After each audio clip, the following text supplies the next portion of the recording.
नमस्कार दोस्तों, एक बार फिर से आप सभी दोस्तों का आपके अपने YouTube चैनल UNDVTV पर बहुत बहुत स्वागत है। दोस्तों आज जो दिन भर की फटाफट बड़ी खबरें, मुख्य समाचार सामने निकल के आ रहे हैं दोस्तों, एक एक करके चलेंगे। ये तमाम बेहद बड़ी अपडेट्स आप तक आगे इसी वीडियो के माध्यम से पहुंचाएंगे, इसलिए लगातार हमारे साथ बने रहिए। सभी मुख्य समाचार हैं और ये वो खबरें हैं जो मोदी मीडिया आपको नहीं दिखाएगा, इसलिए लगातार हमारे साथ बने रहिएगा।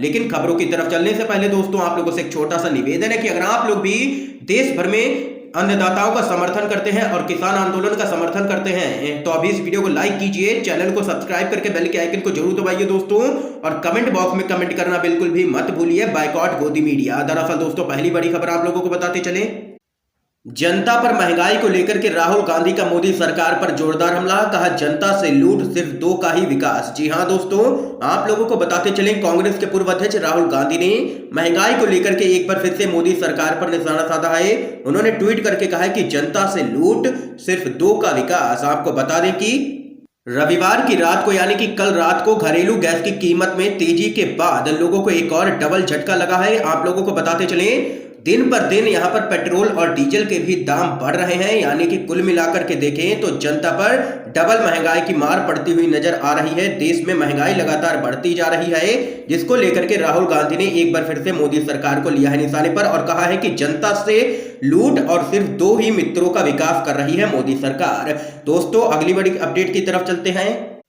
न्याय व्यवस्था को लेकर के पूर्व सीजीआई की टिप्पणी हम सभी के लिए काफी चिंताजनक है। ये यहाँ पर बड़ा बयान सामने निकल के आया है एनसीपी प्रमुख शरद पवार की तरफ से। आप लोगों को दोस्तों बताते चलें, भारतीय न्याय व्यवस्था को लेकर के सुप्रीम कोर्ट के पूर्व न्यायाधीश रंजन गोगोई के द्वारा दिए गए बयान के बाद एक बार फिर से हंगामा खड़ा हो गया है। विपक्ष ने पूर्व सीजीआई की टिप्पणी का हवाला देते हुए केंद्र सरकार को आड़े हाथों लिया है। इसी क्रम में राष्ट्रवादी कांग्रेस पार्टी यानी कि एनसीपी के चीफ शरद पवार ने कहा है कि राज्यसभा के सांसद और भारत के पूर्व मुख्य न्यायाधीश रंजन गोगोई का न्यायिक प्रणाली पर बयान चौंकाने वाला था और यह सभी लोगों के लिए चिंता का कारण बन गया है। दरअसल दोस्तों आप लोगों को बताते चले, पूर्व सीजीआई रंजन गोगोई ने न्यायिक प्रणाली की आलोचना करते हुए कहा कि भारत में न्यायपालिका पूरी तरीके से बंधी हुई स्थिति में है। यह इस कदर जर्जर हो चुकी है कि लोग अदालत जाकर के पछताने लगते हैं। अदालतें अब आम आदमी की पहुंच से बहुत दूर हो गई हैं, उनको न्याय नहीं मिलता है। अब सिर्फ धनी और कॉरपोरेट वर्ल्ड के लोग ही कोर्ट का रुख करना चाहते हैं और यहाँ पर कोर्ट पूरी तरीके से बंदी है, दबाव में काम कर रही है, लोगों को न्याय नहीं मिलता है। ये यहाँ पर बयान सामने निकल के आया था पूर्व सीजीआई रंजन गोगोई की तरफ से, जिस पर यहाँ पर शरद पवार ने मोदी सरकार को घेरा है। दोस्तों इस खबर पे आप लोगों की क्या कुछ राय है, कमेंट बॉक्स में कमेंट करके जरूर बता सकते हैं। तो वहीं अगली बड़ी अपडेट की तरफ चलते हैं दोस्तों। त्रिपुरा के मुख्यमंत्री बिप्लब देब का अजीबोगरीब बयान, अमित शाह की नेपाल और श्रीलंका में भाजपा की सरकार बनाने की योजना।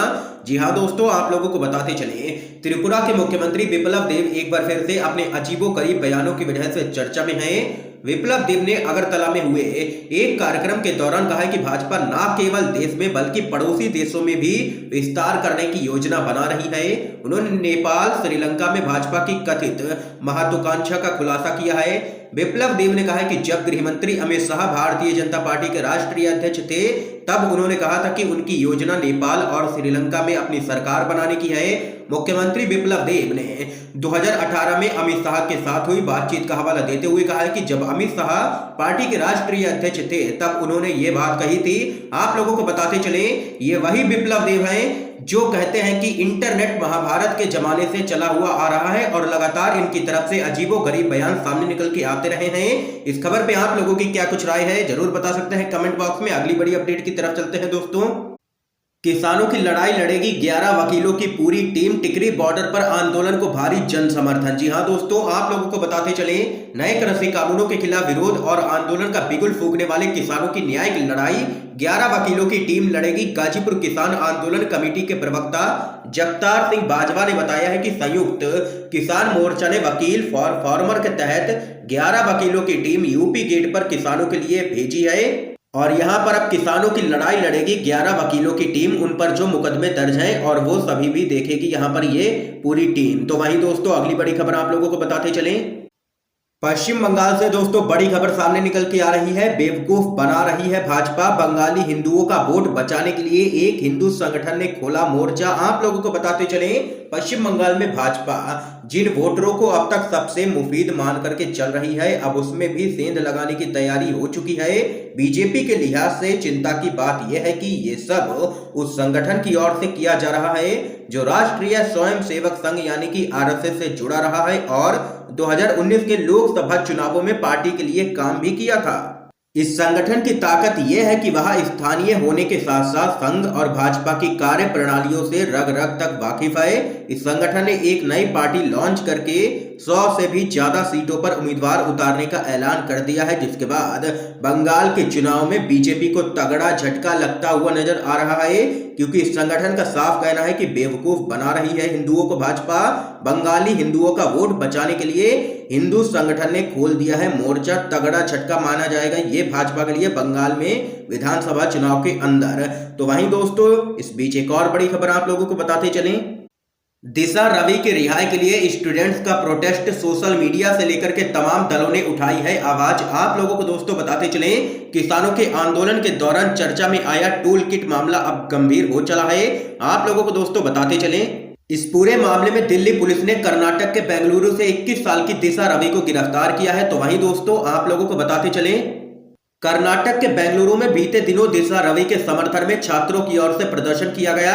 ये प्रदर्शन पूरी तरीके से शांतिपूर्ण ढंग से किया गया। इस दौरान दिशा को रिहा करने की अपील की गई है। सोशल मीडिया पर भी हैशटैग कई चलाए जा रहे हैं। Release Disha, justice for Disha, I am with Disha जैसे हैशटैग जबरदस्त तरीके से ट्रेंड हो रहे हैं और दिशा रवि की लगातार यहां पर रिहाई की मांग की जा रही है। तो वहीं राजनीतिक बयानबाजी भी लगातार तेज होती जा रही है। इतना ही नहीं, अब यह मामला राजनीतिक तौर पर काफी बड़ा होता जा रहा है। आप लोगों को बताते चले, पूर्व केंद्रीय मंत्री पी चिदम्बरम, जयराम रमेश समेत कई बड़े नेताओं ने दिशा रवि की गिरफ्तारी पर सवाल उठाए हैं और केंद्र सरकार पर निशाना साधा है। तो वहीं पी चिदम्बरम की ओर से सवाल दागा गया है कि क्या 21 साल की एक लड़की देश के लिए खतरा बन गई है? क्या एक टूल किट सीमा पर घुसपैठ कर रहे चीन के सैनिकों से भी अधिक खतरनाक हो चली है?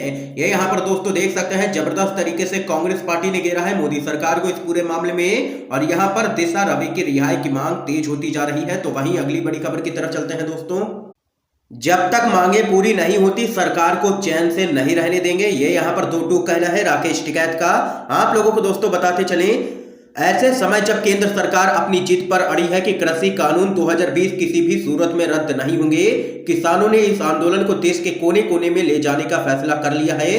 भारतीय किसान यूनियन के नेता राकेश टिकैत ने करनाल में हुई किसान महापंचायत में कहा है कि जब तक की मांगे नहीं मानी जाएंगी सरकार को शांत होकर के बैठने नहीं दिया जाएगा। उन्होंने कहा कि कृषि कानूनों के खिलाफ चल रहे किसान आंदोलन के 40 नेता देश के कोने कोने में जाएंगे और लोगों के सामने अपनी बात रखेंगे, किसानों को जागरूक करेंगे। देख सकते हैं दोस्तों, किसान नेता राकेश टिकैत ने बड़ा ऐलान कर दिया है, जब तक की मांगे पूरी नहीं होती हैं सरकार को चैन से नहीं रहने देंगे, देश के हर कोने कोने में जाएंगे, किसान आंदोलन को फैलाएंगे। ये यहाँ पर कहना है किसान नेता का। तो वहीं दोस्तों एक और बड़ी खबर आप लोगों को बताते चले, तेल कीमतों पर ट्रक ऑपरेटरों का मोदी सरकार को अल्टीमेटम, कहा 14 दिन में नहीं कम हुए दाम तो कर देंगे चक्का जाम। जी हां दोस्तों, आप लोगों को बताते चले, तेल की लगातार तेजी से बढ़ती कीमतों से ट्रक ऑपरेटर पूरी तरीके से बेचैन है। ट्रक ऑपरेटरों ने सरकार से पेट्रोल डीजल की बढ़ती कीमतों पर लगाम लगाने की मांग की है। ऑल इंडिया ट्रांसपोर्टर कांग्रेस ने कहा है कि अगर 15 दिन में तेल की कीमतों में कमी नहीं हुई तो सभी ट्रक ऑपरेटर अपने ट्रकों की चाबियां कलेक्टरों को सौंप देंगे और हड़ताल पर बैठ जाएंगे। ट्रक ऑपरेटर कांग्रेस ने कहा है कि इस बारे में देश के सभी 3700 संगठन सरकार को पत्र भी लिखेंगे। देख सकते हैं दोस्तों, बड़ी खबर सामने निकल के आई है। तो वहीं इस बीच अगली बड़ी अपडेट आप लोगों को बताते चले, दिशा रवि की गिरफ्तारी पर गरमाई सियासत, प्रियंका गांधी का ट्वीट, डरते हैं बंदूक वाले एक निहत्थी लड़की से। आप लोगों को बताते चले, टूल किट मामले में गिरफ्तार की गई 21 साल की एक्टिविस्ट दिशा रवि का मामला पूरी तरीके से तूल पकड़ता हुआ नजर आ रहा है। कांग्रेस की महासचिव प्रियंका गांधी वाड्रा ने भी इस मामले पर ट्वीट किया है और मोदी सरकार को निशाने पर लिया है। कांग्रेस की महासचिव प्रियंका गांधी ने अपने ट्वीट में लिखा कि डरते हैं बंदूक वाले एक निहत्थी लड़की से, फैले हैं हिम्मत के उजाले एक निहत्थी लड़की से। ये यहाँ पर ट्वीट किया है और जोरदार तरीके से सरकार को घेरा है इस पूरे मामले में। तो वहीं अगली बड़ी खबर आप लोगों को दोस्तों बताते चले, असम में कांग्रेस सरकार आने पर न चाय मजदूर खतरे में होंगे, न असम की संस्कृति, नहीं होगा असम का बंटवारा। ये यहाँ पर दो टूक कहना है राहुल गांधी का। कांग्रेस के नेता राहुल गांधी ने कहा है कि 3 नए केंद्रीय कृषि कानून कॉर्पोरेट्स और अमीर लोगों को भारत में 80 लाख करोड़ रुपए के कृषि व्यवसाय को हथियाने में मदद करेंगे। पूर्वी असम के शिवसागर में एक सार्वजनिक सभा को संबोधित करते हुए राहुल गांधी ने कहा है कि प्रधानमंत्री मोदी ने संसद को किसानों के हितों के बारे में इस तथ्य के अलावा कुछ नहीं बताया कि वे लगभग 3 महीने से आंदोलन कर रहे हैं। उन्होंने कहा कि बीजेपी की अगुवाई वाली केंद्र सरकार ने पहले ही जीएसटी और नोटबंदी को लागू करके भारतीय अर्थव्यवस्था और देश भर के लोगों को बर्बाद कर दिया है और अब यह 3 कानूनों के द्वारा ग्रामीण अर्थव्यवस्था को बर्बाद करने की कोशिश कर रही है मोदी सरकार। तो वहीं राहुल गांधी ने आगे कहा है कि असम में कांग्रेस की सरकार आने पर ना तो चाय मजदूरों पर कोई खतरा होगा और ना ही असम की संस्कृति और विभिन्न समुदायों पर। उन्होंने कहा है कि वे फिर असम आएंगे। ये यहाँ पर दोस्तों देख सकते हैं, राहुल गांधी ने असम में एक रैली को संबोधित किया है और मोदी सरकार को जबरदस्त तरीके से घेरा है। तो वहीं एक और बड़ी खबर जान लेते हैं। अखिलेश यादव ने यूपी की कानून व्यवस्था पर उठाए हैं कई सवाल, कहा खुलेआम हो रहे हैं सत्ता संरक्षित अपराध। जी हां दोस्तों, समाजवादी पार्टी के राष्ट्रीय अध्यक्ष एवं पूर्व मुख्यमंत्री अखिलेश यादव ने उत्तर प्रदेश की कानून व्यवस्था पर सवाल उठाए हैं और आरोप लगाया है कि खुलेआम सत्ता संरक्षित अपराध हो रहे हैं। समाजवादी पार्टी के नेता ने कहा है कि हत्या, लूट, बलात्कार की घटनाओं से आम जनता में दहशत व्याप्त है। प्रदेश में कानून व्यवस्था पूरी तरीके से ध्वस्त हो गई है। व्यापारियों का जान माल सुरक्षित नहीं है। महिलाओं में असुरक्षा व्याप्त हो गई है। उन्होंने हाल ही में हुई कुछ आपराधिक घटनाओं का ब्यौरा भी दिया है। आप लोगों को बताते चलें, अखिलेश यादव ने आगे कहा है कि भाजपा सरकार की कार्यशैली से अपराधियों के हौसले और भी बढ़ गए हैं। बदहाल कानून व्यवस्था का आलम यह है कि पुलिस के अधिकारियों पर भी हमले होने लगे हैं। सरकार के पास दृढ़ इच्छा शक्ति का अभाव है। भाजपा सरकार सूबे में शांति व्यवस्था कायम रखने में पूरी तरीके से विफल हो चुकी है। कानून व्यवस्था के मुद्दे पर बीजेपी सरकार फेल है। उत्तर प्रदेश में जंगल राज कायम हो चुका है। ये यहाँ पर बड़ा बयान अखिलेश यादव की तरफ से सामने निकल के आया है। क्या दोस्तों आप लोग अखिलेश यादव की बात का समर्थन करते हैं या नहीं? अपनी राय हाँ या ना में जरूर बताइएगा कमेंट बॉक्स में। तो वहीं इस बीच अगली बड़ी खबर जान लेते हैं। बंगाल से बड़ी खबर है दोस्तों। पार्थ चटर्जी ने पीएम मोदी पर साधा निशाना, कहा बंगाल में ममता कार्ड मायने रखता है, राम कार्ड नहीं। आप लोगों को बताते चले, तृणमूल कांग्रेस के महासचिव पार्थ चटर्जी ने कहा है कि पश्चिम बंगाल में जनता कार्ड और ममता कार्ड मायने रखता है, राम कार्ड नहीं, जिसके बारे में प्रधानमंत्री नरेंद्र मोदी ने बात की थी। ममता बनर्जी मंत्रिमंडल में वरिष्ठ मंत्री चटर्जी ने दावा किया है कि भाजपा के नेता टीएमसी सरकार के द्वारा उठाए गए कल्याणकारी कदमों के सामने जमीन खो रहे हैं और अब वे बयानबाजी में जुट गए हैं जिनका चुनाव पर कोई भी फर्क नहीं पड़ेगा। ये यहाँ पर बड़ी अपडेट सामने निकल के आई है। तो वहीं एक और बड़ी खबर जान लेते हैं दोस्तों। कृषि कानून बराबर कर देंगे, पीडीएस को भूख का कारोबार नहीं चलने देंगे। ये यहाँ पर दो टूक कहना है राकेश टिकैत का। किसान नेता राकेश टिकैत ने कहा है कि हमारा नारा कृषि कानून वापसी है, गद्दी वापसी नहीं। उन्होंने कहा है कि सरकार किसी की भी हो, हम सरकार से हमेशा किसानों के लिए नीतियों की ही बात करेंगे। राकेश टिकैत ने कहा है कि केंद्र के कृषि कानून पीडीएस को खत्म कर देंगे और हम भूख का कारोबार नहीं चलने देंगे। ये यहाँ पर बड़ा बयान राकेश टिकैत की तरफ से सामने निकल के आया है। दोस्तों आज की तमाम बेहद बड़ी खबरें थी जो आप लोगों तक हमने पहुंचाई हैं यूएनवीटीवी के माध्यम से। इन खबरों पे आप लोगों की क्या कुछ राय है कमेंट बॉक्स में कमेंट करके जरूर बता सकते हैं दोस्तों। और अगर वीडियो पसंद आए हो तो लाइक कीजिए, ज्यादा से ज्यादा शेयर कीजिए ताकि आप सभी के दोस्त भी इन खबरों को जान सकें। वीडियो देखने के लिए दोस्तों आप सभी का बहुत बहुत धन्यवाद।